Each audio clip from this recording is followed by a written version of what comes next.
ideological persuasion or policy preferences accommodated in that. And then more than anything else, we have to be patriotic and make sure that we do not subject our country to another close fight. Because our own experience has been that every time we had a very close contest in which almost 50-50, there was a problem, because one could easily say that these elections have been rigged, and then we end up with the kind of things we had in 2008, 2013, 2017. In all cases, we had post-election violence. And we don't have to keep on counting our luck all the time and thinking that this time around we will negotiate something again after the election. We could easily have a failed state, because we got close to that on a number of occasions in the past.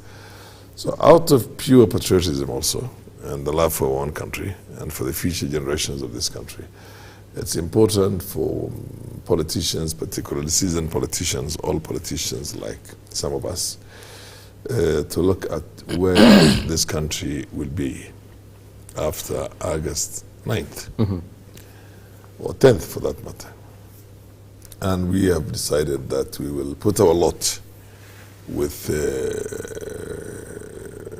Raila Odinga and support him one more time for the presidency.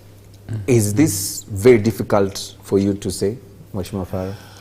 It's not difficult for me to say. It's been difficult for me to arrive, and along with my own colleagues and people in the Wiper Democratic Movement, to arrive at the decision.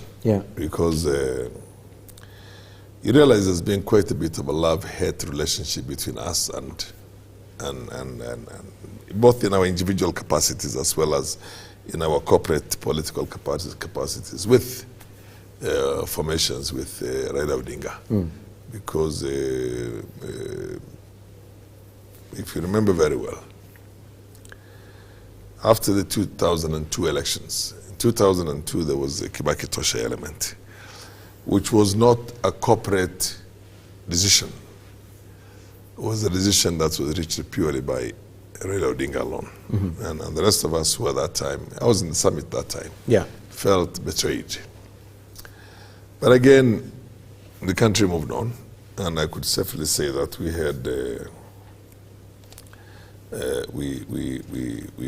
we had won the first 5 years of Kibaki, and then the second 5 years of the coalition government. With all its imperfections, we still feel that it was better than other options. Other options being William Ruto? No. I'm talking about 2002 all the way to 2013. Those 10 years, or slightly over 10 years, because we got a new constitutional promulgation. We had a coalition government born out of a crisis, but at the same time, it was a government that essentially was comparative to all the others. I would personally say and credit with being the best we've had in the country since independence. And then, of course, there was the issue of 2013 when Kalonzo linked up with us. I was in ODM that time, and linked up with us, and with an understanding between him and Raila Odinga that come 2017, he would be supported for the presidency. The only thing is that I think they did not, one, put it into some kind of a document, and two, did not envisage the possibility of Raila, for one reason or the other, not becoming the president in that election. The presumption at that time was that this was a landslide election and he was going to win. Many of us believe that he actually did win. And the same way we believe that he won also in 2007 elections. And then, of course, come 2017, when we still again came back together, the first time it was CORD, and this time it was NASA again. The issue was that, look, I was supposed to be there for a term, but I haven't served the term. We've been stolen. I mean, the election has been stolen from us. So can I try it again one more time? And the issue was no. You will win and you'll be rigged out again. It's become fashionable right now within the political circles from the opposition side, and much easy. easier for them to steal the votes from you, and we didn't think that they were going to steal from the others. And then this time it was put into pen and paper. So our expectation was that come 2022, win or lose, Raila was going to support Kalonzo Musyoka. Kalonzo Musyoka. And I was part of that. I was part of that team that finally settled on that negotiating team, that small technical team where people like David Ndii and many others were. And then, of course, this other dimension comes in. I mean, everything else is neither here nor there. That, you know, they say, oh, NASA died and that kind of stuff. That's in my opinion, this was a personal contract between the two. But then comes in the dimension of Jubilee now and the sitting head of state, who goes into a handshake with the person who was his opponent for 2 consecutive terms of 10 years. Yeah. And say, I will support you now. And of course, he was not party to the contract between us and Kalonzo, that win or lose, was going to support Raila. Yeah. Sorry, we're going to support Kalonzo. So in view of all that, and in view of the fact that the country is thoroughly divided now, and plus everything else we've been able to strike as a way forward for this country after the elections, and hopefully if we win the elections, we are confident we're going to win. So we said, well, we might not have it as well as we wanted to have it, but I think, again, there's sufficient logic and rationale for us to come together one more time and see if we can help our brother to enjoy, or rather to shoulder that arduous task of running the country for one term of 5 years. So we have accepted that. You've accepted that. We have accepted it as the best we could get out of all that situation. Right. The details are there. I mean, the details much more than one would want to make it clear or one would want to make public. But we're looking forward to this coalition now of Oka, Azimio Oka, to then deliver a victory. Right. I want to read the SG's mind. He's been, just listening to you keenly. SG, I want to read your thoughts on this. Kalonzo Musyoka was actually someone who was a person of interest, especially before Saturday. And everyone was wondering which way Kalonzo Musyoka. And he finally went the direction that Mheshimiwa Farah Maalim is saying. From where you sit as ANC, I mean, Mheshimiwa Farah says they want a landslide, and they believe this they're going to get. They do not want a close election. You sit in another faction called the Kenya Kwanza Alliance. I mean, what do you read from what Farah says? To start with, I must say that former speaker has spoken very well tonight. Yeah. And it's always a pleasure to meet him in these forums. We actually frequent another TV station in the mornings. And so it's always a pleasure to engage him. Yeah. And I'm not, we are not astonished at all that His Excellency Stephen Kalonzo Musyoka went to join Baba.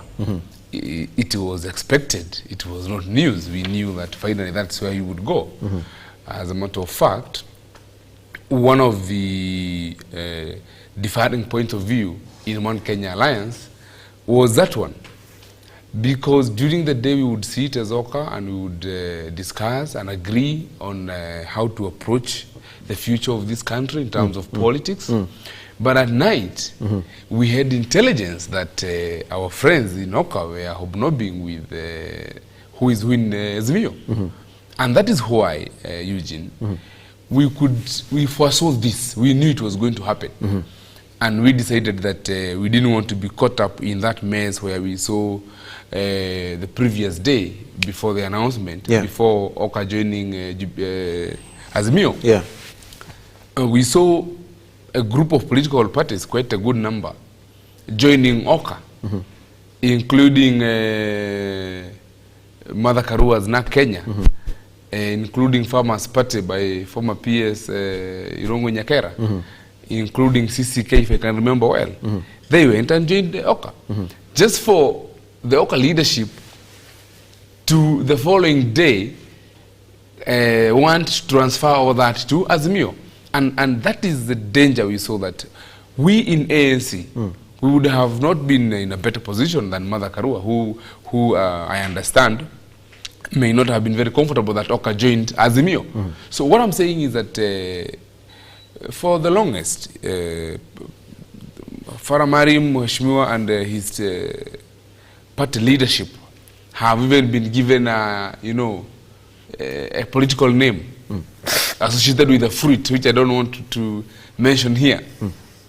However, you find the fruit is green on the outside, but then red on the inside. I didn't say that. You said it. Otherwise, there is no way their leadership would come on broad daylight and say, unless we are mad people, or we would be the most stupid people if we supported so and so for that time. Yeah. And then but your party leader also did mention about bottom up. No, we will come there. Yes. They do exactly the same. So what am I saying? Yeah. It is not news. It never caught us by surprise that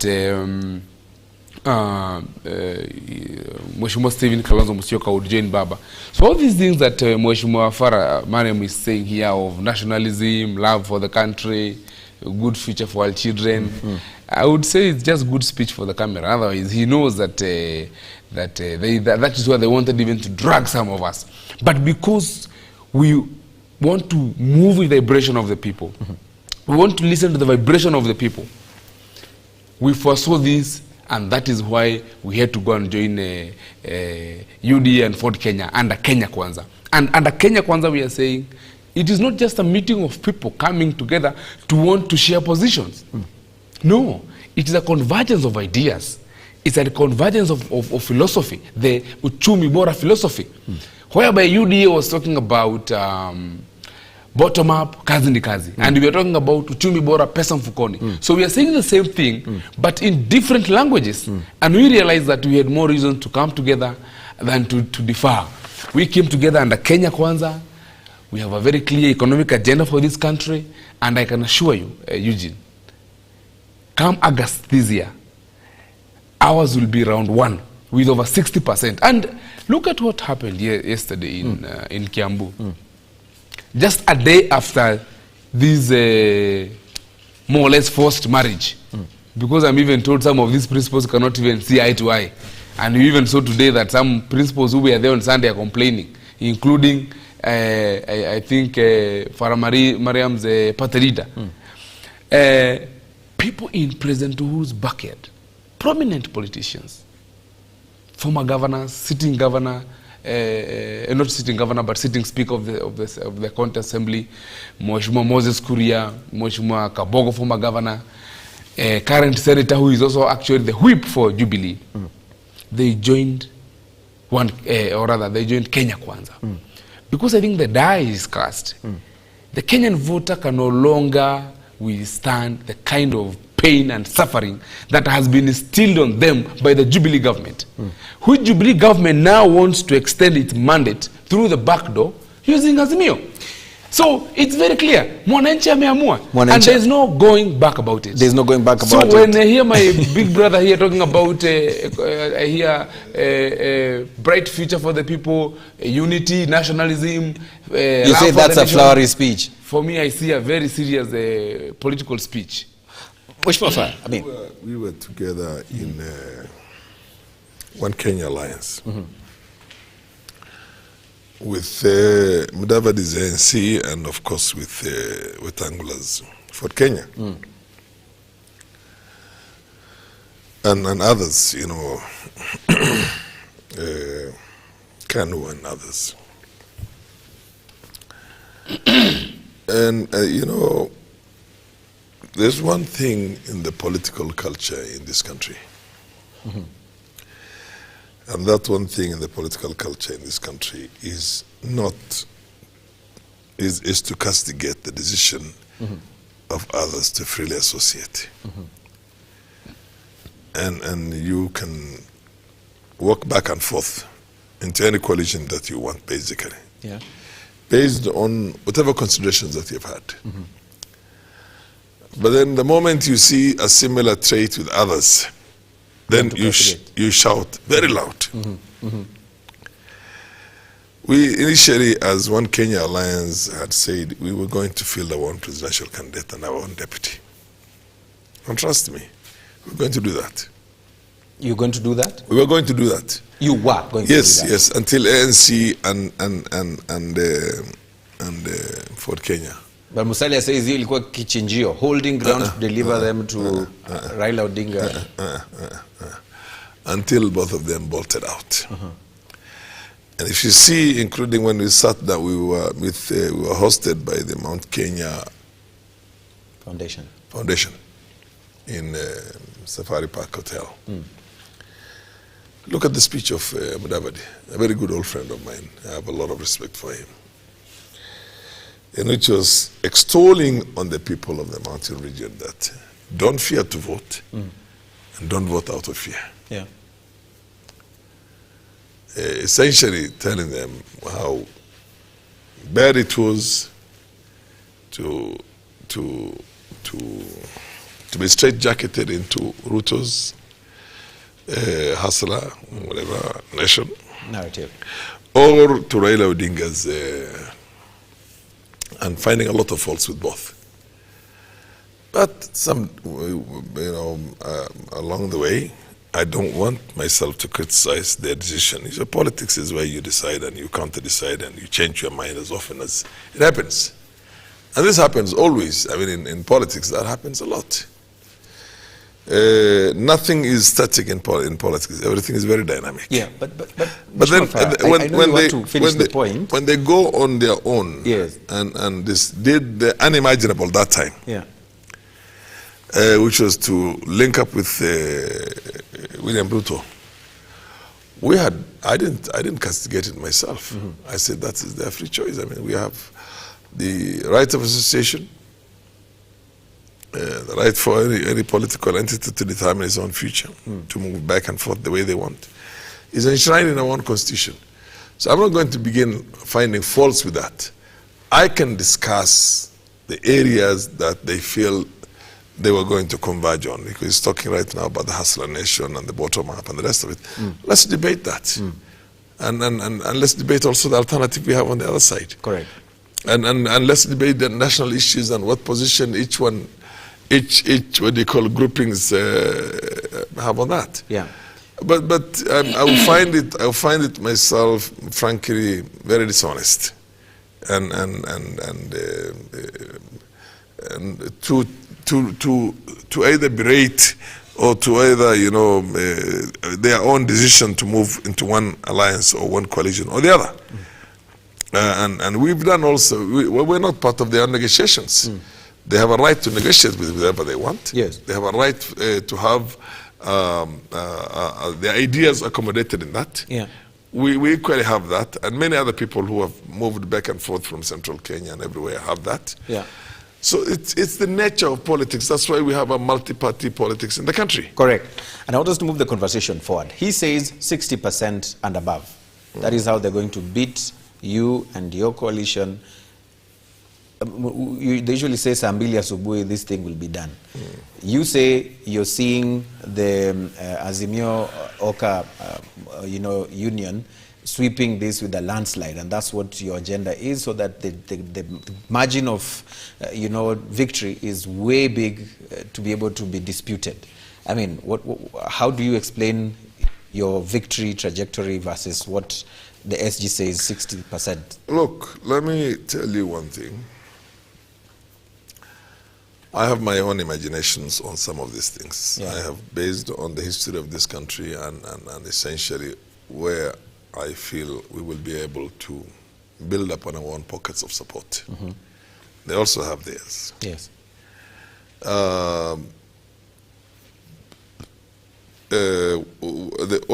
For all intents and purposes, the position was that Azimio and UDA were close.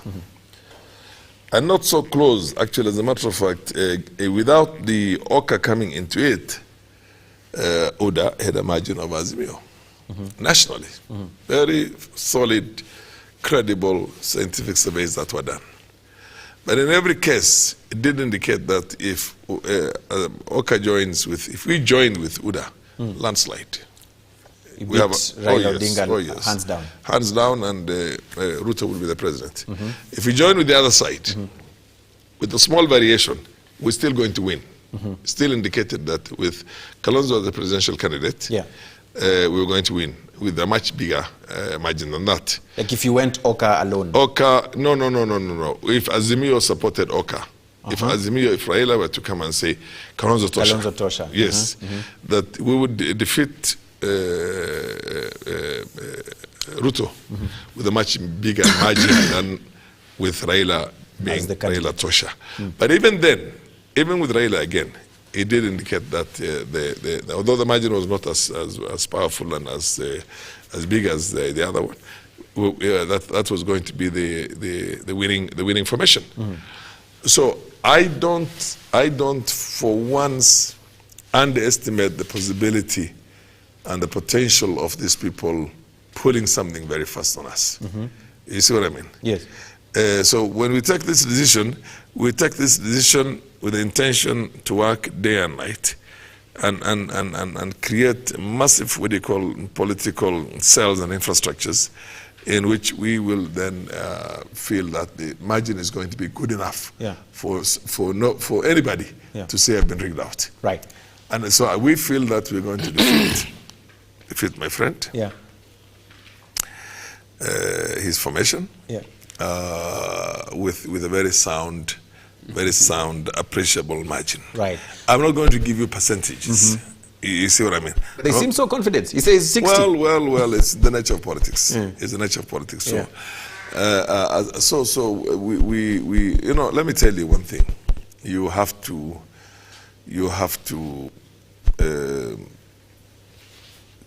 take some of these things into consideration. We're not reinventing the wheel. Raila Odinga stood for the presidency of this country. Had a lot of goodwill in the country before. In one situation, he ran for the presidency when Mudavadi also ran for the presidency. And the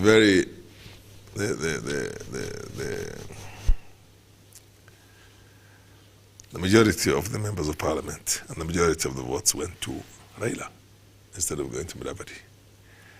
Now that was when Mudavadi was the presidential candidate. So a contest between Mudavadi and Raila Odinga in Western Kenya invariably would translate into a victory for Raila Odinga.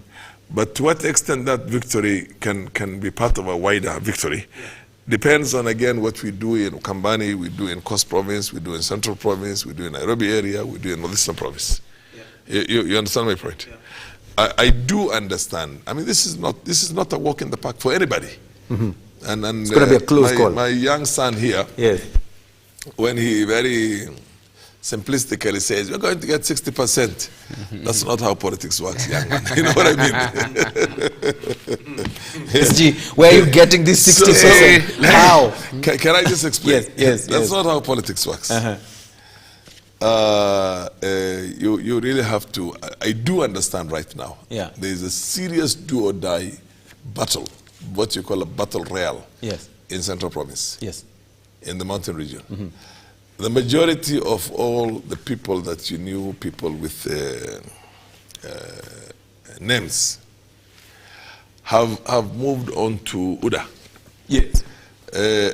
And this is now what Uhuru Kenyatta is going to be the patron of the party, with our new formation. He really has to work very hard, very, very hard, extra hard, to reclaim some of the territories that we feel he has lost. What I know myself is that 3 months to the election in 2007, Kibaki was trailing with less than 20%, 25% of the Northeastern Province votes. Trailing, terribly. That's when he literally woke up And I was in ODM that time. Yes. We literally had fraud him completely. Yes. A few months before the elections. But the old man decided, no, I'm not going to allow my handlers to keep on giving me these rosy stories. The thing is lost. So then he went to Northeastern Province and walked personally, walked everywhere, went to Garissa, went to Wajir, went to Mandera, came back again. And we over 3 months, in 3 months' time, we were neck to neck. We basically, and I think in the final numbers, he defeated us with something like 1,000 votes. You see what I mean? And I'm talking about 2007, 2008. Yes. So if Uhuru can pull off exactly, and you know, the elderly there was Zay. At that time, that's when I got into my constituency with a landslide on an ODM ticket and became the deputy speaker. Among them, including my own dad, was telling me, no, we're not going to turn this old man. This is going to be a curse if we can't vote. And opinion kept on changing. You see what I mean? So in politics, never tell yourself that I have won this thing, it's dusted, you know, done, dusted, delivered, and then you sit back and say we're waiting for the election day, and we'll take it at 10 o'clock in the morning. You see, this business of 10 o'clock, 11 o'clock, and the rest of it is not in this kind of a situation. This is a serious fight. It's a battle royale. Battle royale. I want to hear, I mean, SG, your take on that, because you say 60%, this thing is gone, it's taken, you're taking it in the morning. Mheshimiwa Farah says that's not how you look at politics. I think Mheshimiwa Farah is a very honest politician, and I admire him a lot, because he has started by acknowledging that our formation cannot be taken for granted, in his own words. So in other words, for me, looking at it as a lawyer, that's an admission that actually we are ahead in terms of the opinion polls, and that this thing is ours to lose, in his own words. He has even gone ahead to say that... There has not been a credible opinion poll since Saturday. The only one that was projecting before, which is a prediction, indicated that if Oka joins with Azimio, then that was where the thing will... Mheshimiwa says after Saturday, that's when we need to look at... Let's watch now in the next couple of weeks. I don't know whether he has seen what Tifa has released, because Tifa has said very clearly that... Tifa. That in Central Region, for example, the Kenya Kwanza Alliance is at 69%. So when I tell you that that is across most of the regions except Nyanza, we know what you're talking about. Yeah, but these same opinion polls did put Raila Odinga in the previous elections at, you know, some really considerable positions, but in the end, that is... I will come to that, because Mheshimiwa Farah has said very many things. Yes. And so the formula for the 60%? And I have picked a lot, and I thought there are a few I would want to respond to, like the first one I've just told you about. Yes. But also, I have had him try to compare and contrast how President Kibaki was voted in 2007, and trying to give in my backyard. Try to in my bring backyard, in, not the national. I think it's important you protect me from the speakers, because whenever the speaker is addressing the viewers, I don't interrupt. Right, go ahead. But the speaker will not allow me to. Fair enough. Go ahead. You know, Go ahead. So what I'm saying is, he's given an example of how Moi Kibaki tried to change his political fortunes, specifically in Eastern Province. Yes, Northeastern then. And for me, I think as a student of history, if I remember what transpired in 2007, I would say that it was a very disputed contest, to the extent that there is a famous PV of 2008. And then the coming in of the international community and the Kofi Annan team and the forming of the Grand Coalition government. Yes. So I think you can see very clearly that the mindset for some of our leaders, specifically those who seem to associate with ODM a lot, is that they can now try and use their friendship with government, now that Uhuru Kenyatta, His Excellency, is their friend, to see how it can be some sort of an arrangement. You think that's their strategy? That is their strategy. To cling onto the want system? Yes, they want to force a situation whereby a 2009 sort of arrangement will be repeated. Whereby 2008 rather. Yes. So I think it's a very interesting show today because Mheshimiwa Farai is admitting all these things. But what I can tell them and what I can tell our viewers is that we are ready. We have listened to what the people want. We're in vibration with the ground. Those issues of opinion polls and all that, we are watching them. But of importance is that across all regions in Kenya, Kenya Kwanza, under the leadership and captainship of Deputy President William Ruto, and other captains like Mheshimiwa Musalia, Mheshimiwa Wetangula, we saw yesterday, we were joined by Chama cha Kazi, Jibebe Party, and many more will be coming. We are going to win this thing round one. Round one. And it is very clear, and there is I don't know why Mheshimiwa Farai would have a problem if I'm that confident. I have listened to his school of thought, and it is my thinking that if you look at the dynamics, for example, and you look at how Kenyans are responding to the very harsh and hard life that has been subjected to them by the Jubilee government, including skyrocketing food prices, fuel prices, basic commodities, that is, be listening properly, especially when we are discussing something. No, tell me. My ears, you know, one of them, you can earphone, but tuambie tu kweli. I understand. And I am saying the following. As a coalition, Kenya Kwanza coalition, or rather alliance, that is, we are very confident that come August 2022, the Kenyan voters will vote for us. But you're not answering my question. They'll have to vote for one person. I'm just asking who's going to be who's going to be the presidential candidate? Is your party leader one of them? You see, I keep telling you that as much as I'm SG or ANC, some of these decisions I don't have to keep pronouncing them on TV. I'm telling you, our coalition partners and principals, in due time, will be unveiling our lineup. Okay? And I have not even seen the Azimio team unveiling their lineup yet. So what is the hurry? I've had the privileged, what you call, discussions with him. Yes. And usually, as a lawyer, he's a lawyer, I'm a lawyer also. Yes. When you have a privileged information, you don't divulge it. What do you read from that answer? He had mentioned what you call the lineup for me, but I'm not going to tell the viewers right now what lineup he mentioned to me. But you know, that's normal. Look, when I brought in the issue of Kibaki in 2007, I was not telling you nationally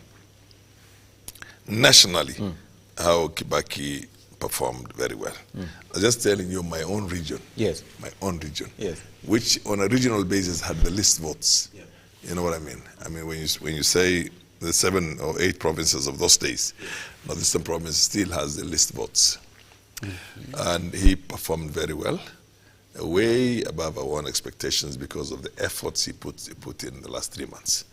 I'm just drawing a parallel and saying that Uhuru is not doing very well now, but if he puts in efforts the way Kibaki did put in last time, he has a very good chance of, I wouldn't say turning the tables, but changing the status quo in the mountain region. So you're confirming Uhuru is not doing well in the mountain region? Without interrupting Speaker. Can I just say? Yes. We want to be very honest. Yes. As of today, Uhuru is not doing as well as Uda is doing in the mountain region. Cross Kenya. No, in the mountain region. But then he might have not. The Jubilee has just revived itself. The same way Kibaki reinvented himself in the last 3 months of the elections last time. And I mean, came very close. I still believe that Raila won, and we were rigged out as ODM those days. But I also believe that the margins were not that massive. What I know is that if Uhuru decides to go down on the ground and puts in the kind of efforts we all expect him to put in the central region of Kenya, he's going to make a difference. Now, the other thing you have to understand is that Northeastern Province was by and large locked in for the deputy president up until now. Today, not a single prominent politician in Northeastern Province is running on a UDA ticket. Not even Duale? No, well, Duale is the only one, and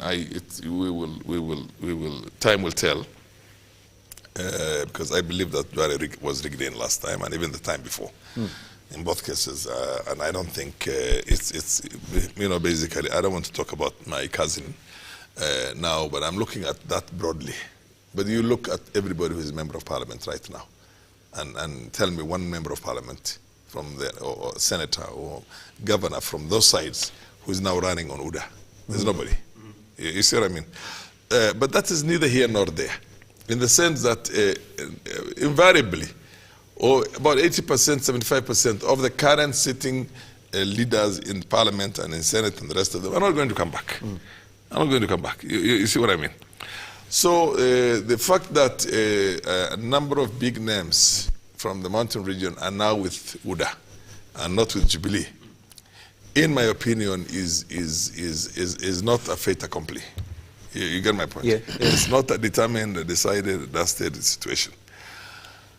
But they're using it as a yardstick to actually. Of course, that's what I'm saying. I'm telling you. And then go to the Coast Province. Yes. You see, this is not going to be an easy what they call contest, I can tell you. Yeah. Because I'm not for a moment underrating their potential. Is a powerful, dangerous potential that can easily, dangerous in the sense that they could, if we slip, if we slip ourselves, 60% they go with it. No. There's nobody who's going to get 60%. Let me tell you one thing. Well, and then in these numbers right now, even if you get 55%, the other side will get 45%. That's a 10% margin. You see what I mean? So and 10% is a lot. So what I'm trying to say is that we have a lot of work to do, all of us. Go to Coast Province, other than Kwale, where Mvurya is, Salem Mvurya is. Where else do you think is UDA? Nowhere else. Mombasa. Aisha Juma. No. That's Cliffy. Yeah. No. Cliffy is family in ODM. Let me be honest with you. You're writing off family in ODM. Taita Taveta was a contest between ODM and Azimio and Oka. Now that Azimio and Oka have come together, you can rest assured that is also delivered 100% for the new formation. And when I say this, more than 35 to 40% of the voters in Taita Taveta are Kambas. I don't know if you know that, by the way. They basically have had members of parliament coming from there. And these are die-hard supporters for Kalonzo Musyoka. Yeah? The same way Ruto has a cult following among the Kalenjins, and Raila has a cult following among the Luos and parts of Luyas. Kalonzo has got a cult following among the Kambas. And you can tell it by the way he did.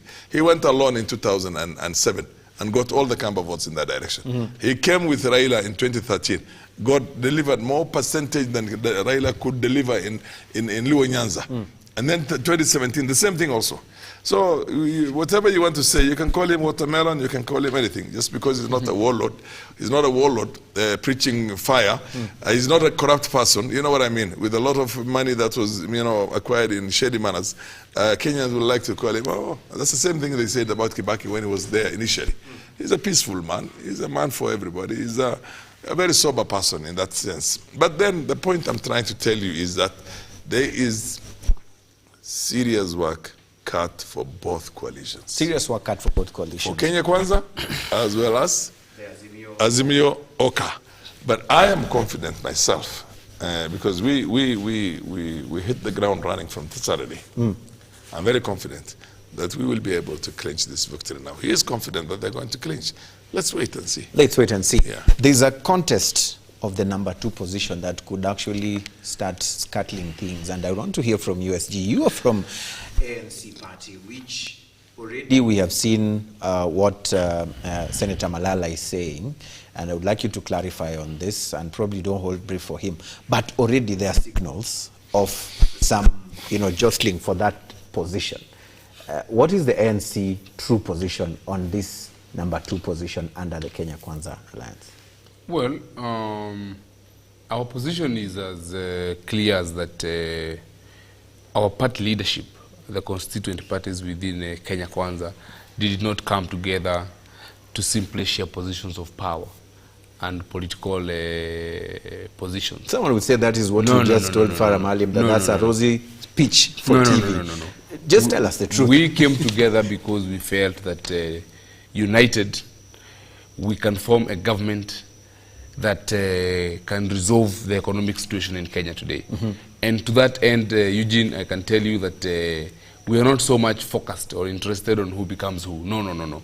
Our main agenda is to see that we convince Wanjiku to first and foremost understand our economic philosophy. But we can't underestimate what Malala is saying, can we? The issue, whatever Malala said, he did it in his private capacity, maybe as a representative of the people of Kakamega, as a senator, but that is not the position of the party. The position of the party is that our principles will guide us on these things. And I don't think that should be really an issue of debate, because neither has Azimio named their lineup. I said it earlier here.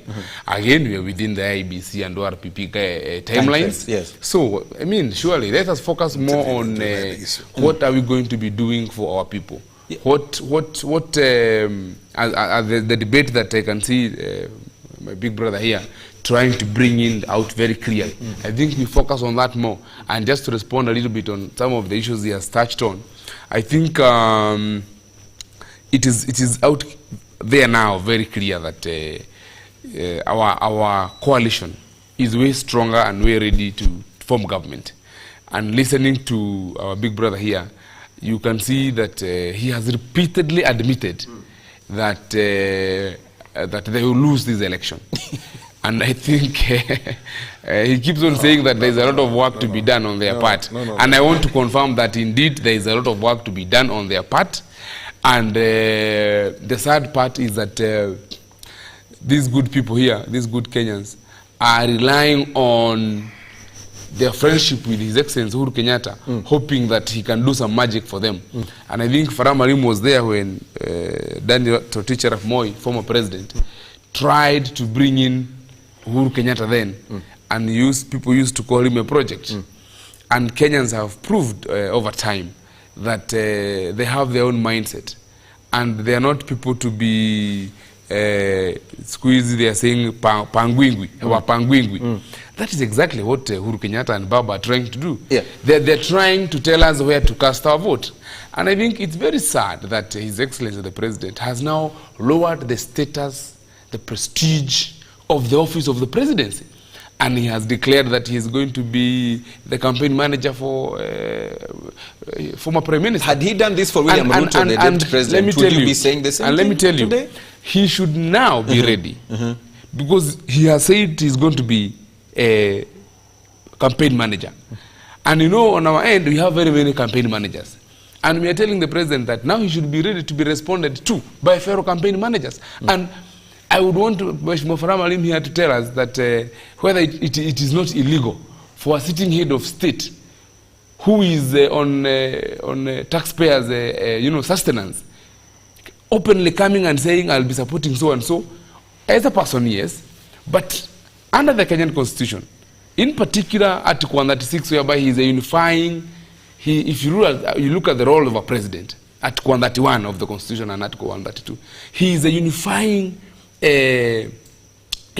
symbol of unity, symbol of national unity. So the moment he declares his position openly, it only shows a head of state who is not really considerate about the unity of this country. Because he's now dividing this country. And he's even going ahead to allow these people to access some government privileges.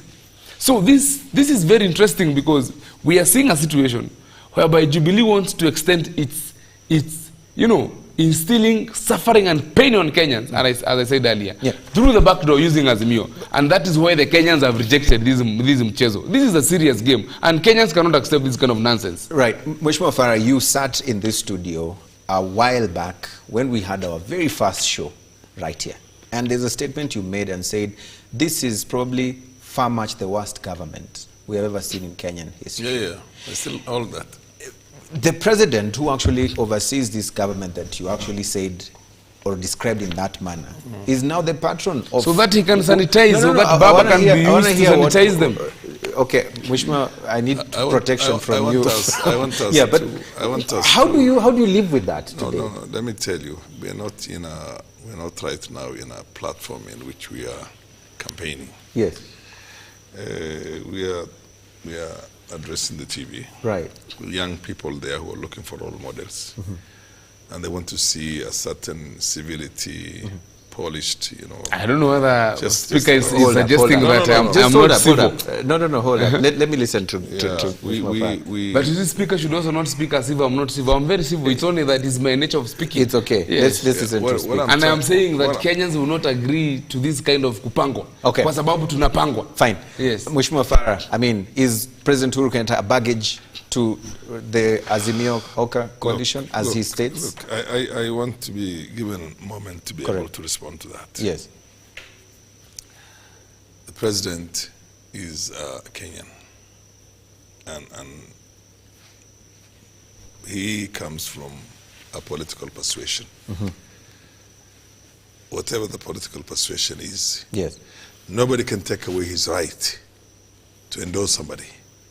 You see what I mean? Nobody can take away that right. Moi endorsed Uhuru. But then, of course, the masses will have their own day to decide whether that endorsement itself is good enough for the rest of the country or it's not good enough. Right. I don't like to subscribe to this very juvenile attitude that the corporate presidency of Uhuru and Ruto is one in which you can apportion the failures of that, what they call administration, to one person and bring out the other one as a very clean person. They did this together as a government. And a government is a government. So to try and give the impression that one of them was a saint who had all the good ideas, and the other one is a devil, is to say the least, very dishonest, and I don't like it. Actually, as a matter of fact, I could safely say the first 5 years of this administration, Ruto almost single-handedly ran the system the way it is. And that's when the most corruption and the most crooked things were done in here. That's when we went in for this mega, what they call infrastructural projects that were priced at twice or more than twice the price that you could easily get in the global market from engineering outfits, first-class engineering outfits in the developed and developing world. But be that as it may, now we have a situation in which we are seeking votes and we're seeking a new dispensation, and we've come to the end of one administration. We're looking for a new administration. Uhuru has decided to put his lot with Ruto, with Raila. I have absolutely no problem with that. And if he had put his lot with Ruto, I would still have absolutely no problem with that. We'll still be out there in the market. We'll contest for support and let the best information win. This country went to hell as far as the economy is concerned. And it went to hell as far as the social cohesion of the country itself is concerned.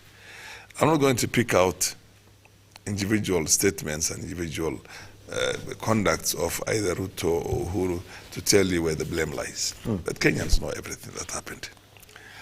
I would hesitate. Like I said this was the worst administration we've had. Some would want to blame it on Uhuru, some would want to blame it on Ruto. I would hesitate. Uhuru is gone now. Uhuru is not coming back. Uhuru is not going to be the president come the 9th or the 10th of August this year. He's like Kibaki, he's gone. But they say he's going to extend his term through... No. He's not going to be the president. He's not going to be a prime minister. He's not going to be Speaker of the Parliament. He's not going to be anything. The only thing he's going to be, which you can keep him to do, is to become a patron of a political organization or an entity that is supported from the beginning. That tag of Uhuru Kenyatta that he says is going to be the undoing of this, because Kenyans are tired. I could equally tell you that Ruto has a much more powerful tag when it comes to the ills of this regime now, this last 10 years. So let nobody call the other, let's not start going that direction now. Let's just look at the future right now and discuss and debate on the good ideas each formation has for Kenyans. As to whether this formation is going to win or this formation is going to win, time will tell. That's why I want to tell you, let's not waste time on that. I have admitted it's not a walk in the park. Yeah. Not for us, not for them. I'm confident that we have a certain margin over them and that we're going to win. And this new coalition of Oka and Azimio is going to solve that problem of a very close what they call a fight. If we had gone to the Kenya Kwanza side, it would be the same. Azimio would have basically be counting on the days and know that they were going to lose. And I think the same is going to happen right now. The fact that Oka and Azimio have come together, I'm not going to be surprised if Kenya Kwanza panics, which is basically what we have right now. They have a panic. They have fits right now. It's an episode of panic, you know what I mean? But again, that does not presuppose the possibility, the reality, that if we go to sleep ourselves as Azimio Oka, we might have this thing rag pulled under from our feet. We're not going to sleep. We hit this thing, the ground running from Saturday itself, and watch how this thing is going to unfold as we continue progressively. Yeah. I'm confident, he's confident. That's what politics is about. Right. You remember, I was one time supporting Achai for the presidency in 2002, the late Achai. Yeah. 4 people. And we had a formation for people, Safina, the Kiliku, Kennedy Kiliku, the late Kennedy Kiliku's party. Yeah. And we used to say, watu wengi sana, you know what I mean? And the joke in my own backyard is that the Kisses and my clan came together, you know what I mean? And we're saying watu wengi sana. You get my point? So as a politician, that of course is not, but as a politician, you're allowed to dream, you're allowed to have a vision, you're allowed to expect the best, you know what I mean? And try and work towards that to win. Yeah. So if he's he's aiming for 60%, that is well and good. Good luck. Yeah. We are aiming for a much more, I'm more experienced, I've been in politics long enough to understand that I can't be that overly ambitious and say that we're going to get 60 or 70%, but I know that we're going to be at least 10 points ahead of UDA in these elections. And just watch what they call the surveys that are going to be carried out, scientific, very credible surveys that will be carried out in the next couple of weeks. SG, I know you want to chip in on this, but it's important for you to explain to us why you believe the president will not be able to catch up as far as the mountain is concerned, because you say that's a clear indication. Just a few days after that Saturday event, see how even more people from the Mount Kenya region really took towards William Ruto's side, and that you say is a clear indication that they're tired and William Ruto is going to actually garner more votes in the central region than Raila Odinga. Why do you believe that the president might not be able to pull what Farah Maalim says? Within 3 months, he could actually go to the ground and turn things around. Well, very good, Eugene. You see, it's going to be a very interesting race, as the former speaker has repeatedly noted, and particularly that they have to work very hard to catch up with us, and that is exactly what you are asking. But I would also say that the issue and the position of His Excellency the President in this whole thing is an issue that the Speaker raised, and I thought I would also address my mind to it, particularly when we see a situation whereby the President wants to borrow a situation that was in one of our small and poor neighbors. And it's important that even our leaders can also focus on more experienced, more grown, developed democracies. Because what we are seeing is a situation whereby in Burundi, former president, the late former president Nkurunziza, was trying to arrange a situation whereby he leaves office as president, but he still has one leg inside and one leg outside, by proclaiming himself as a patron or the guardian of the constitution, some sort of or something of the sort. And these are signs of a leader who is really not willing to respect the constitution. And I think former President Moi and President Mwai Kibaki have set a very wonderful, immutable, example. That the moment you want to retire, then please let the people be.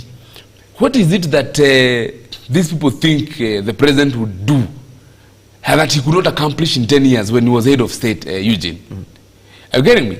So it's so clear, it's obvious, and I'm surprised that former speaker cannot even see through the lines. What President Kenyatta wants to do is to make sure that BBI goes through. They have a lot of hopes with BBI. And he comes back to government as a prime minister. These are things in the political circles. They are all over. And You can imagine that even someone as honorable as Mheshimiwa Farah Marim has been made to believe that Uhuru Kenyatta still is a respecter of constitutional term limits and the constitution itself, with more than 300 and so court orders that this government has ignored. Now, I have listened to him very well, and he keeps talking about past experience, history, being elderly and understanding how things work. And this is how Kenya Kwanza is going to shock people. Because it is a, speaker, listen to this, it is a revolution of sorts. Kenyans have just decided to do things in a different way. You ask these young people here who are running these cameras where they will vote. They will all give UDA. They will all give the Arsenal Nation. So it is a change of the way things are done. And I can tell you people will be surprised. Are you getting me? I am telling you, but by the time we are getting Uchumi Bora to join the Hustler Nation, we knew where the people are. And it will be a shocker for people like the president, his handshake friend, Mheshimiwa Baba, good people who have been there, like my big brother Farah Malim, because we are cutting the chains loose. We want to do things in a different way. Yes. And that is why I'm telling you, under the captainship of William Ruto, you will see Kenya Kwanza will win this first round. Fine, but people would ask, why are you concerned then with the president if you have this confidence that you'll win? Why would you care who the president supports? We don't care. We are simply telling the president, you have one vote. You can only cast one vote at a time. You have been given your time, 10 years. Please be a respecter of the law. Please oversee. Don't arrange your succession. Don't interfere with your succession. Because if you do that, then you are already lowering the status, the stature, the prestige of the office of the president, and even that of the former president. You can imagine the moment we win. And the president had already declared that he's supporting Baba. And we are there swearing in our candidate, assuming William Ruto. How will he hand over the sword to him when he has moved all over the country saying he wants Baba? What kind of a president is he? What kind of an example is he setting, surely? We have to be realistic. The presidency, you are the Katiba says you are the symbol of national unity, for goodness. So you feel... I think President Uhuru Kenyatta has an apology to make to some of us who voted for him thrice. I voted for him 3 times. 2013, 2017, twice. And we would expect he would do the honorable thing. So you feel he wouldn't hand over power if he won? Come on, he's already on the top of the vehicles campaigning. It is amazing. This is unheard of. We've never seen anything like this. Where are we taking this nation for Marim? We can't do this. Let me now. That's why I say when you've been in this business not too long, for too long period, it's just wrong. You get excited. He's really gotten excited, and I'm happy with the fact that this is young blood. You know what I mean? But let me just tell you something. To begin with, the privileged information that I did not want to divulge, he's the one who has divulged it now, because he said under the captaincy of William Ruto. So basically, you know where the presidential candidate is. I've not said anything like that. Fine, Farah, but I need you also to... Number two. Yes. Number two.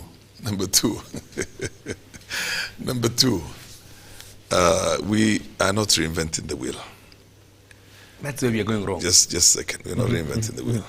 We, by the way, the oldest democracy and constitutional democracy in the world is American constitutional democracy. These are the people who came up with the first constitution. And we could say Hammurabi came with the constitution and a number of those old historical things, but then there were probably 10 or so articles those days, But okay, they came up with this elaborate constitution. I thought you saw Obama campaigning very hard for Hillary Clinton. You saw that. Yes. You saw him also campaigning very hard for Joe Biden now, in both cases. And this is a former president. The fact that you're a former president, Moi was the one who told Uhuru, rise up. I'm going to hand over this country to you because you look like the one the party, basically. The Kenyans had a different opinion altogether, and he lost the elections, and very gracefully and with a lot of respect and humility considered defeat. Even now, and when he was going to concede defeat, by the way, he was told by Moi, Kwendeni Muka Go and concede. Yeah. You heard about that story. Go and concede. And some of those die-hard Kanu guys would not want to come with him to go and concede. Ruto was one of those folks, few folks who came with him, and he conceded. And then, of course, power was handed over. Power will always be handed over, even if you don't come yourself to hand over. The moment of the constitutional moment, when it comes, it is assumed that it's been taken over. And you remember young university boys and with a lot of disrespect, how they harassed the octogenarian former president, Daniel Toroitich Arap Moi, in Uhuru Park. I was disgusted with it very, very much, and I never liked it, because then here was, rowdy student activists basically who were, and I think we went wrong on that. That was very, very wrong for us. It's a very powerful blemish on our own history. I think if Raila is going to win this election, Uhuru would hand over that mantle to him, and the sword, the way it was handed over to him, as both the president and the commander-in-chief of the Kenyan Armed Forces. If Ruto is going to win, he will still do the same thing also. These are two old friends. And then we will see how this country is going to be managed after that. So let us not make a big issue. One, you cannot take away the constitutional democratic right of the individual to have his choices and preferences. And secondly, we have seen this in history too. It's happened in our own country here. Kibaki, by the way, for purposes of everybody here, the best choice for Kibaki was Mudavadi. And that's why even Uhuru was pushed to go into that agreement. You remember when Uhuru said I was taken over by Satan or something like that? Yeah. Yeah. But that was his choice, Kibaki's choice. So our former president always has his own preferences. As to how much this election, I wanted us to look at this in a more scientific, more critical, more factual way. Yeah.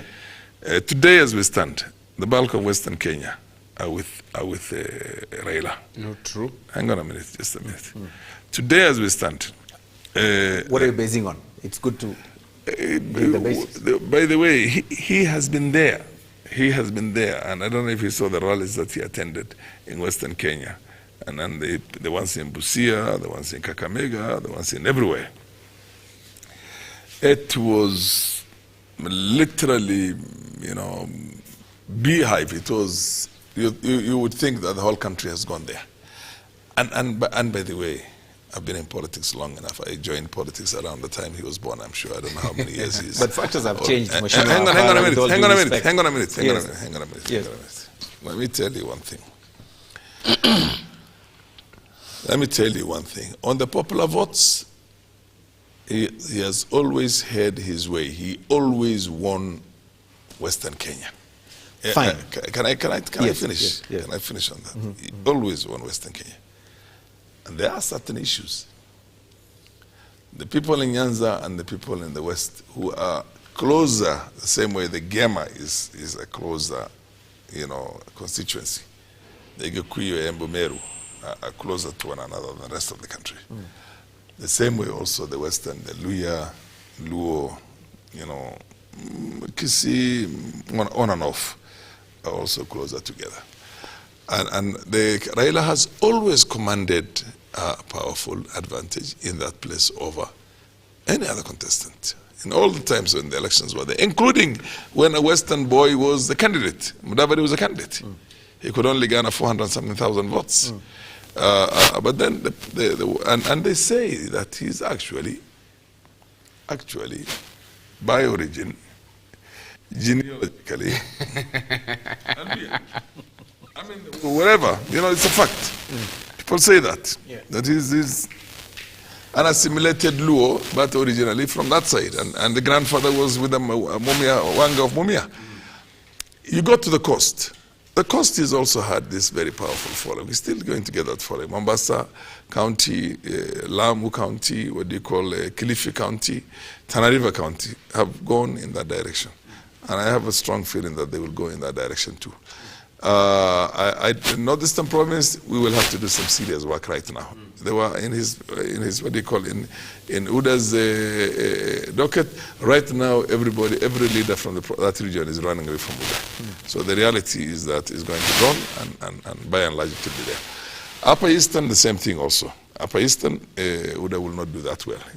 So when you look at it, and then go to now other areas, let's just go through the calculations so that you can see where you have the numbers and where you don't have the numbers. Yeah. I have admitted to you, as things stand out today, he has an advantage over the rest of us in the central region. Central Kenya. Across Kenya. But that is going to change. That is going to change. That's going to change, in my opinion. Fine. Wow. All we need from the central, through our own calculations right now, is about only 35% of central mountain region. That's all. And you say Ruto needs 100%? For the mountain region, for Ruto to be able to win, no. 100% is impossible. You never. I mean, you haven't done statistics. I haven't done statistics too. But that is, nobody is going to ask for 100%. You know what I mean? So only 30%. 35%, 40%. If Raila gets off the mountain region, he's home and dry. He's home and dry because he's leading everywhere else. He's leading in Coast Province. He will be leading in Northeastern Province from the look of things right now. He'll be leading in Western Province. He will be leading in Nyanza. He's also going to be leading in Nairobi here. You get my point? So then you're only left with Rift Valley and Central for Uhuru. And you know that 100 with the Kumera, what's the Kumera, is it? It was Kumera. With 100% of what you call Central, with everybody coming out there to vote, and 100% of what you call Kalenjin Rift Valley, or Rift Valley, including big swaths there. Maasais have traditionally been with Raila Odinga for the last, I don't know how many elections we've had. They still were not able to get the numbers last time. That's why we claimed that the elections were rigged. You see what I mean? So my position is that he's going to win. Raila is going to win the elections now. And then you come to Kambani. Kambani, I can assure you one thing. Raila, if Kalonzo crosses the road in this direction, the Kambas will cross with him. He crosses back, they don't care how many of them are going to be run over by the traffic. You know what I mean? It's just like Ruto. Don't underrate Ruto when it comes to Rift Valley, particularly Kalenjin Rift Valley. He will pick it. He'll pick 90% of it. I don't want to imagine that there's anybody who's going to give him a contest for that. But then these ones, I mean, Raila has the numbers right now with this new development. SG, I need you to also go in the same direction. What makes you feel, going by the numbers, going by the statistics, in your own words, based on your own calculations, what makes you believe? Give us numbers, You see, to start with, I think when we say in this debate that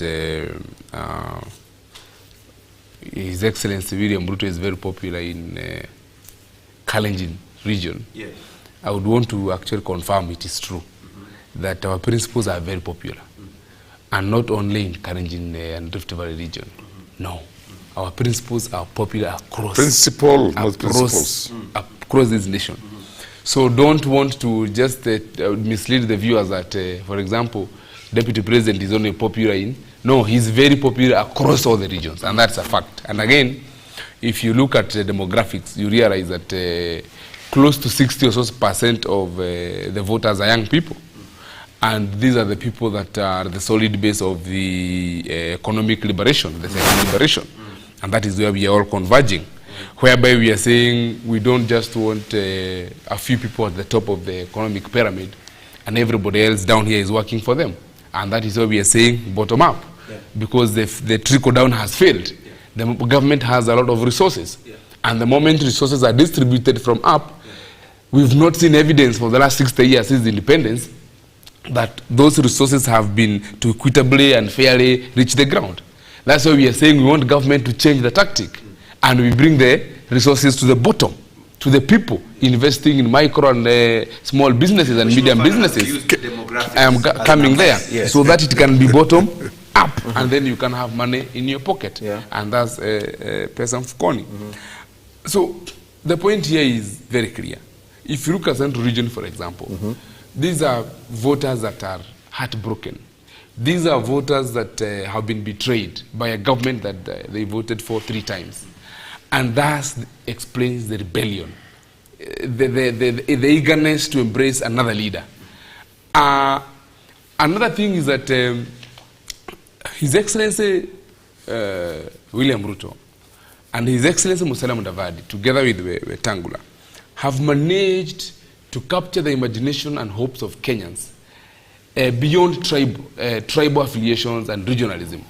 So as we are not even looking at, even looking at this from a regional perspective, whereby we want to say that we will get this in coast, we will get this in eastern. No, the issue of economic liberation and the issue of the hustler nation is not about, is transcending tribe, religion, race, and where you come from. Because the suffering of our young people in Murang'a is the same suffering of our young people in Moyale. The pain of unemployment for a young person in Kiambu is the same with a young man in Kakamega or even in Garissa, Wajir, or Mandera. And so for us, we are looking at it as this race will not be won on regionalism. No. If you look at how we have captured as a coalition the hopes and aspirations of Kenyans, it's not about where you come from or your name. It's about one nation called Kenya and our future and our economic, and making sure we democratize the economy, we open up the economy for people to participate, for young people to be paid minimum wage and above. And that's why we are saying it will be a shocker for many people. It is going to be a wake-up call for many people, including people in this government who call themselves deep state and all that, including my very good friend here, who still want to look at things in a certain particular way. But things have changed. Things have changed. And so for me, when you're asking how we are going to win, it's because our support is cutting across religion, race, regionalism. No.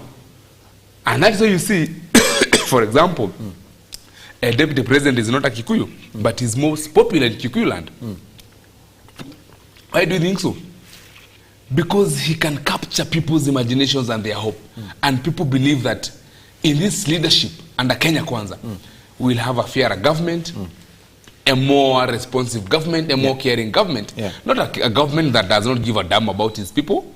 Not a government that does not care about border people and women who are not employed and young mothers. That he's been part of? No. We know very well that he has not been part of this government for the last 5 years. All right. Yes. I want us to read quick comments and then we can be able to probably come for the closing remarks. I have Frank Mugo who says William Ruto the 5th. William Ruto should appoint Martha Karua as running mate.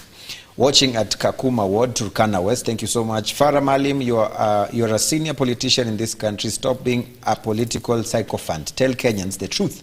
You even know you are lying to Kenyans. I'll come back to that. Ruto will win at 8 o'clock in the morning. Afroboy says, shout out to the technical team. The sound and visuals are just standard. Come on, don't be idiotic. What if Ruto supported... what if Uhuru supported Ruto? Would it be okay with you? Another one from Paul Okom says he has a right to support anybody. Even Moi supported Uhuru, Kibaki supported Uhuru and Ruto, so you don't be confused. And of course, I have another one from John Uka says Raila will win with or without Uhuru, but will win more seriously with Uhuru, period. Another one from Omonyene says Farah supporting what he knows is wrong. Kenyan leaders, jameni wako wapi? I want us to pick a few of this and be able to understand. Mheshimiwa Farah, you are on record as having said Raila would not win, even with the support of Kalonzo Musyoka. I mean, if you could be able barring serious engineering on the pact. I've always said that. Barring serious engineering yes, yes, which has already been done. That's why we've had these negotiations with Oka taking that long. Yeah. Would you want to clarify? No, I can't. But it's been taken care of. Taken care of. We are happy. You're happy? Yes. Even with the new arrangement. Of probably with the not new having clarity on this arrangement? With the new arrangement, we are happy. Now let me tell you one thing. Yeah. Let me tell you one thing. I wanted us to go to specifics. Yes. We still are on the peripheral generalities. Oh, we will sweep the place, we'll sweep that place. And that's not how politics works. And we will be going for the campaigns. We've already gone for the campaigns. Yeah. The nation is going to decide. And the decision of the nation itself is a contestation. All right. The people who will feel, I hate to ascribe to the nonsense, I frankly say the nonsense, that because we're talking about a model, we're talking about all those things, I want to ask him, and how the country has been taken to hell by this Jubilee government, I want to ask him whether the first 5 years of this country, of this government, this administration, things were as bad as he's talking about now, or whether those 5 years were different from the second 5 years. You see what I mean? You get my point? Yeah. You remember the first 5 years, it was all this double digit, what do you call them, growth, the third years, the food is going to be, I mean, it was kind of a shopping list. People who could say anything, and there was no corresponding serious knowledge on how the economy works, how the political economics of a country itself is structured. And I say this because there are a lot of undertakings that were given that time that were not what do you call realized. Yeah. Now, at that time, Raila, Uhuru, and Ruto were working as a team, and Ruto was literally the face of the country, of the government, of the administration that time. We've also seen the issues of corruption when people used to claim that he's the high priest of corruption in the country. You get my point? There are a lot of things that were said.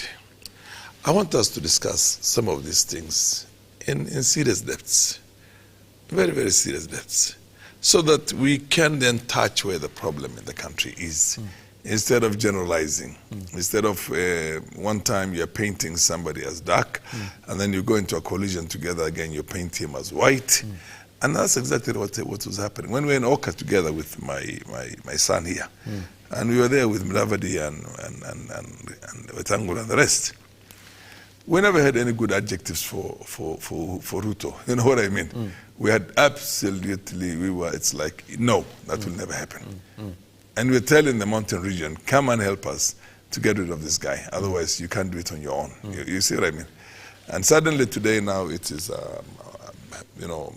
God sent, manna from heaven, and Ruto is a saint that was sent from there to deliver this country. But this is the same Ruto who was a deputy president in this country only a few years back. You know what I mean? That's the same guy you were calling names just the other day. And now you suddenly think that. So what I'm trying to say, let's not get in that direction. That's why you will not see me with a lot of flowery adjectives for any politician. I've castigated Raila, and I have castigated Ruto. There's no politician who essentially enjoyed absolute power in this country that I did not have an issue with. Right from Moi, the first time I was only opposition member of parliament from Northern Province. And that old sage, they begged me in every language to come into KANU and to be appointed into the cabinet and the rest of it. And I stood firm on my own side. So what I'm trying to say is that this country must have come out of that sycophancy. Some of the problems I have right now, I'm never going to call Raila Baba, because why would I call him Baba? He's not my father. This is a guy who's a little bit older than me, and we're together in parliament. We first made our debut in parliament together. So dictators are created by the people. They don't create themselves. Because when you keep on saying these things, it's not right. So what I'm trying to say is that let's get very factual. Let us get serious. Without making anybody look like a saint, and portion blame where blame is, and say, okay, of all the bad choices we have here, maybe this is a bit better than the other. That's what I'm saying myself. You know what I mean? I'm not saying that Raila is a saint. You get my point? I'm not saying anybody, what do you call Uhuru is a saint. But I'm saying, I think, given all these, options we have, maybe we need to go for this, one, for the national unity itself. Two, you get my point. He has no possibility of becoming a dictator. He's somebody already close to 80 years old. We'll only be there for one term. You get my point. the same way Kibaki came and left, and he is going to leave. And there's a possibility that, and I strongly believe, that over this period of time, and the way we have structured right now, is that we're going to work together. He's not going to have that free hand in which he can do everything the way he wants.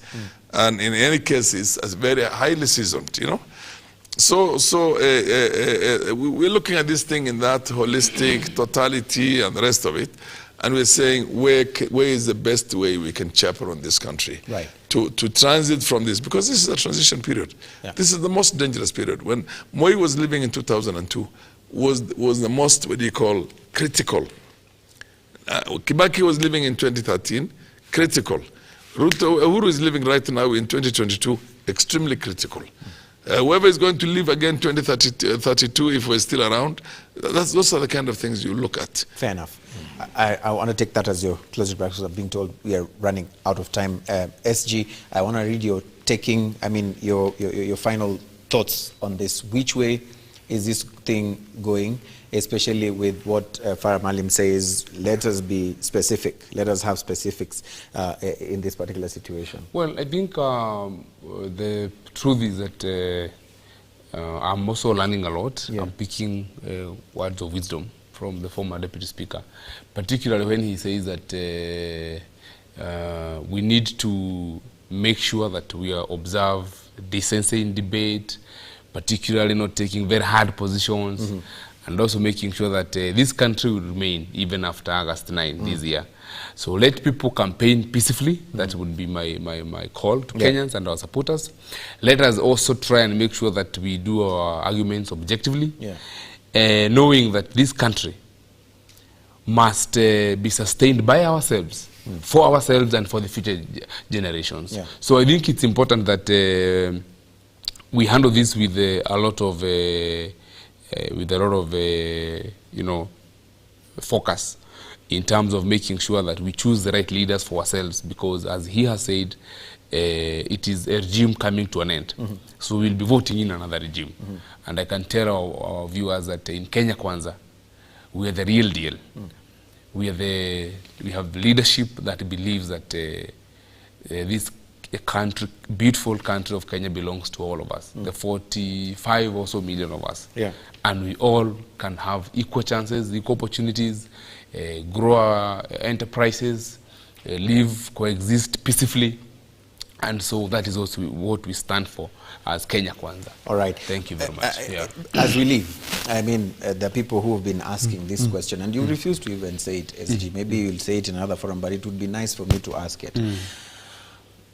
This whole scenario of the UDA seemingly supreme amongst all the partners, someone commented in a very casual way that even the podium is mostly dominant with the UDA, whereas if it is Azimio, you'll always see the Azimio and not just ODM or Jubilee and the others. You sitting as ANC, it's very important to be able to address this, because when Malala started inviting Deputy President William Ruto in Mumias for the rallies and for some of those games, it was said, even Musalia Mudavadi told me himself here in the studio, that those are personal statements made by Malala. Today he's making a statement saying that if it is not Mudavadi, then there could be a problem here, and we need him also to be given a chance to be interviewed for the deputy president position, so we know who can also help William Ruto in managing this economy conversation. Tell us truthfully here, are these cracks, are these signs that probably there's a jostling of this deputy president position? Not at all, Eugene. I think I have said this over and over, and you keep asking the same thing. Yes.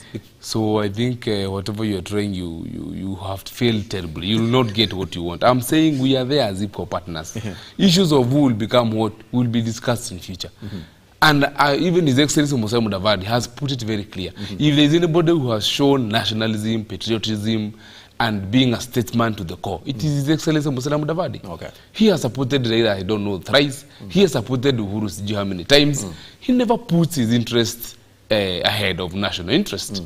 And we are saying very clearly, we are not there, we are not in Kenya Kwanza to see what position who and what is given to who. Yeah. No. Right. But what I can say is whatever Malala said, those are his own sentiments. If anything, if I look at it from the flip side, are you not telling me that His Excellency Musalia Mudavadi is not qualified to be the deputy for Ruto? You could be asking the same or saying the same thing Malala said. So I mean, whatever Malala says, it's not that it is impossible, or it's not that it's a crime, or it's not that we as a party also cannot bargain for that or produce a deputy president candidate. So let's not make it a big thing. It's not. Yeah, it's not a big thing. Yeah. I mean, I think we need to go. We need to go and rest. But I want to read this finish. I'm seeing some really interesting comments here, but I want to make it clear. I see Roy Douglas says, Farah Malim is an intelligent man. Thank you so much. I have another one here. The UDA debater is confused and is confusing the viewers. I'm not sure about that. And another one says that the host is a Kenya Kwanza supporter. I have watched him severally. If he continues like this... you know what I mean. I don't really understand. And the other one says, Samuel Lucano says the moderator is true, is UDA. Honestly speaking, I am not.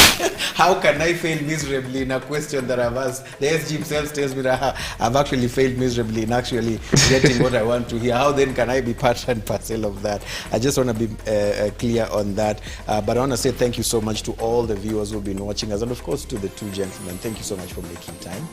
Thank you. Being part of the conversation. Thank you very much. Keep having these debates as we progress towards the election and continue them on and on. So asante sana to our teams that have been able to also make this particular broadcast successful. Asanteni sana. We'll see you again on Wednesday. We have a very big show. I want you to keep watching Look Up TV, and we'll be able to have that conversation with Dr. Miguna on Wednesday at 9 p.m. to try and make sense or understand his take on the current state of politics in Kenya. See you then. As always, my name is Eugene Anangwe. Good night.